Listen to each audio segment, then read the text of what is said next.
안녕하세요. WDF 강창성입니다. 이번 튜얼에 담을 내용은요, 거리 속력 시간, 그쵸? 우리 방정식의 활용, 거리, 또 속력 시간, 뭐 거속시라고 얘기하던데, 하여튼 그 거리 속력 시간에 관한 것들은요, 이미 우리가 앞선 중1 과정, 그러니까 기초대수학 사원 과정에서도 설명을 많이 했었어요, 그쵸? 자, 이번 튜얼에는요, 거리 속력 시간에 관련된 기본 공식은 다 알고 있을 거고요. 조금 레벨이 있는 이제 그 응용에 관련된 내용 좀 알아야 될 것 2가지 정도만 더 얘기하고 마무리 질까 합니다. 그렇죠? 자, 봅시다.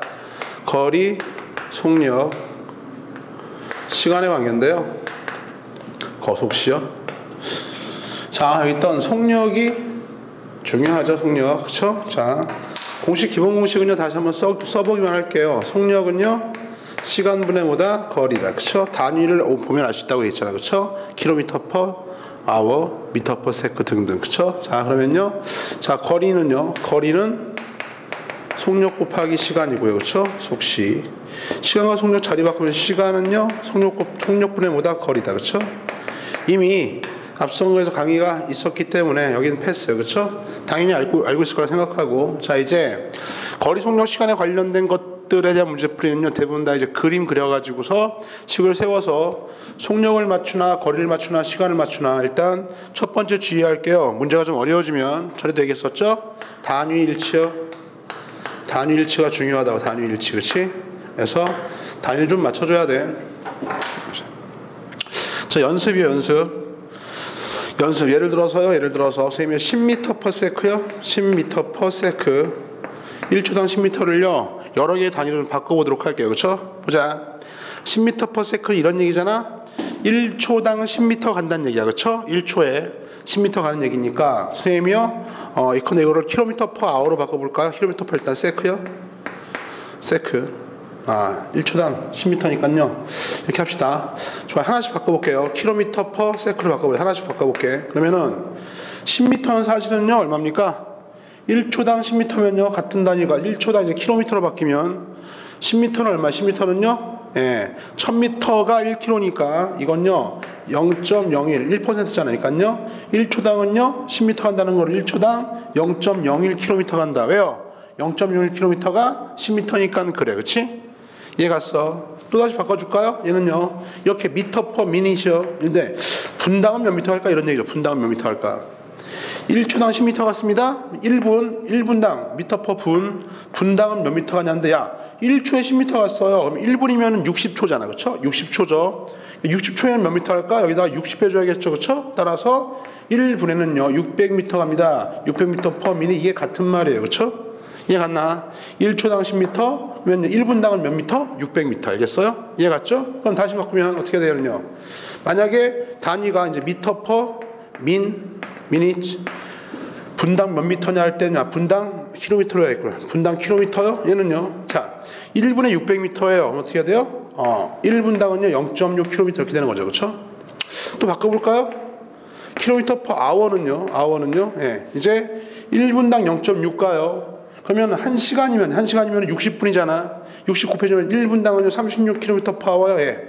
여기다 60 곱해주면 되겠죠? 왜요? 1분당 0.6이니까 1시간 동안 60 빼만큼 더 갈 거 아니야? 60 곱해주면요 36 나오잖아. 그렇죠? 따라서 분당 36km per, 시간당 36km. 예? 그러니까 속력 단위가 바뀔 때 이런 것들이 다 뭉쳐난다. 지금 V쌤이 쓴 게 다 같은 것들인데 여하튼 단위를 시켜가지고 잘 바꿀 수 있어야 되겠냐? 이해 갔죠? 문제에서 묻는 것과 주어진 것들 단위일치가 중요하다. 그렇죠? 이게 첫 번째 내용이고요. 다음 발전해서요. 이제 트랙이에요. 트랙이 있는데, 운동장에 트랙이 있죠. 트랙이 있는데요. 트랙에서 어떤 한 지점을 출발해서 같은 방향으로 A, B가 출발해. A, B가 출발하는데, 자, 같은 지점에서 한 방향으로 출발해가지고 두 사람이요 만날 때까지요. 두 사람이 만나려면 봐요. 지금 결국엔 같은 방향에 출발했으니까요. 누군가 더 빨라서 한 바퀴를 따라 잡아야 될 거 아니야. 그렇죠? 따라 잡는다는 얘기는 예를 들어 이 트랙이 100m 트랙이라고 하면은 어떻게 해야 돼? 100m 한 바퀴야. 어떻게?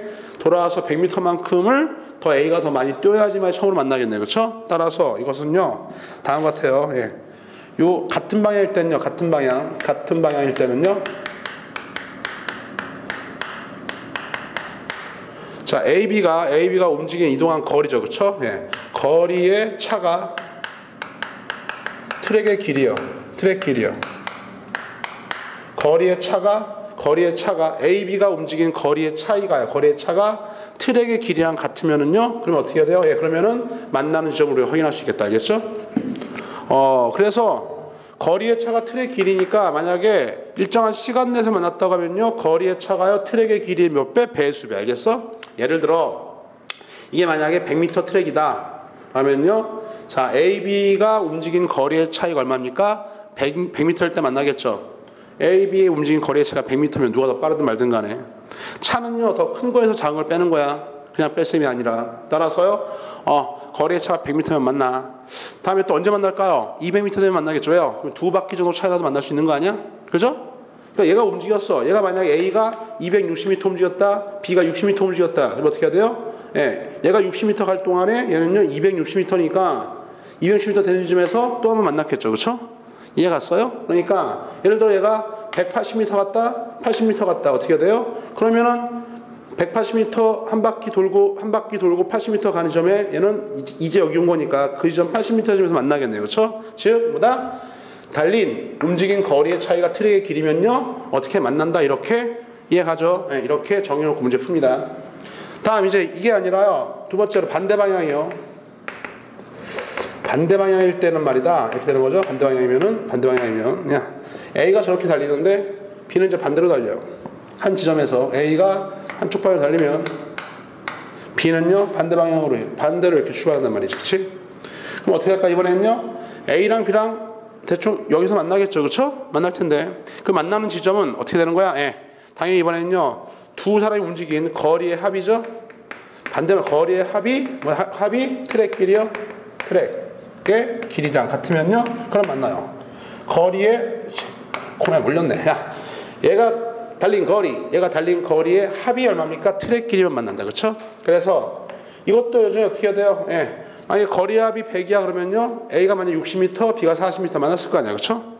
다음에 또 A가 120m 갔어요. B가 만약에 80m 갔습니다. 그래도 만나겠죠? 120m 갈 때 B가 80m만 가져도 만났겠지. 그렇지? 중요한 거는 거리 합이 트랙 길이의 배수 알겠어요? 거리 합이 만약에 200이었어 만날 수 있습니다. 300에도 만날 수 있어요. 그렇죠? 왜요? 반대 방향이니까. 그렇지? 자, 결론. 자, 트랙이 있습니다. 트랙이 있을 때 같은 방향으로 해가지고서 두 물체나 사람이 만난다는 얘기는 두 물체나 사람이 이동한 거리, 움직인 거리의 차이가 트랙의 길이의 배수가 되면 만나요. 그렇죠? 야, 근데 트랙이 200m다. 어떻게? 거리의 차이가 200m, 400m. 같은 방향일 때는요. 반대 방향일 때는요. 그 거리의 합이 트랙의 길이의 합의 배수면 만나요. 트랙 길이가 200m면 200m, 합이 200m. 두 사람이 움직인 거리 합이 400m. 이해 갔죠? 이렇게 하나 하고 마무리 하나 더 자 뭐냐면은요 단위일치 다음에 요거 하고 하나 더 발전해서요 강물 문제인데요. 강물 발전 이건 그냥 상식적인 거냐 강이 있는데요. 그냥 강물이 물살이 없어요. 그냥 호수와 같은 곳인데 만약 배가 있을 때 배가 이상하네. 자 그러지 배요. 배 알겠어. 배인데 배의 속력이 지금 선생님이요 만약 배의 속력을 x km/h라고 할게요. 그렇죠? 시간당 x km 배가 가요. 원래 이 배가. 근데 만약에 물이 위에서 아래로 이렇게 흐르고 있어요. 그렇죠? 그러면 어떻게 돼요? 이 배가 x km 하는데 물이 만약에 y km/h라면은요.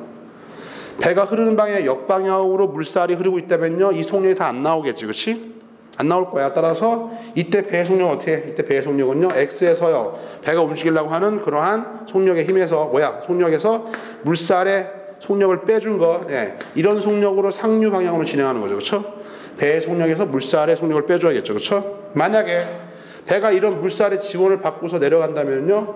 여전히 배의 속력이 x km/h입니다. 근데 물살이 뒤에서 y만큼 도와줘요. 따라서 하행 물살 따라 같이 내려갈 때 어떻게 해? x 플러스 y km/h 아워 빠졌나요? 아워다. 그렇죠? 즉 뭐다? 한마디로 배가 있는데 배의 속력이 X라고 할 때 물을 거슬러 올라가면은요 물의 속력만큼을 빼준 속력으로 움직일 수 있는 거고, 배가 물과 더불어서 같은 방향으로 내려갈 때는요 배의 속력에다가 물의 속력을 더해서 식을 써야 된다. 여기까지입니다. 그렇죠? 이 정도까지. 자, 거속시 관련된 거요. 이번 기본적인 속력은 시간분의 거리, 거리는 속력 곱하기 시간, 시간은 속력분의 거리는 다 알고 있다라고 가정하고, 그 다음에 이제 뭡니까? 문제가 좀 어려워지면 단위일치, 그렇죠? 단위일치 좀 잘 보시고 문제 푸시고요. 그 다음에 발전된 내용은 트랙 도는 문제들이나 또는 뭐냐 물살, 배 움직임 같은 것들이요. 이거 약간 생각을 해가지고서 식을 세워주면 2원 1차 연립방정식이니까 식이 2개가 나타날 수도 있어, 그렇죠? 그래요? 나머지는 다 산수니까. 자, 이제 식 세운 연습은요 문제를 통해서 계속 발전시켜 나가도록 하죠. 이번 거속식 발전 응용 강좌는요 여기까지입니다. 수고하셨어요.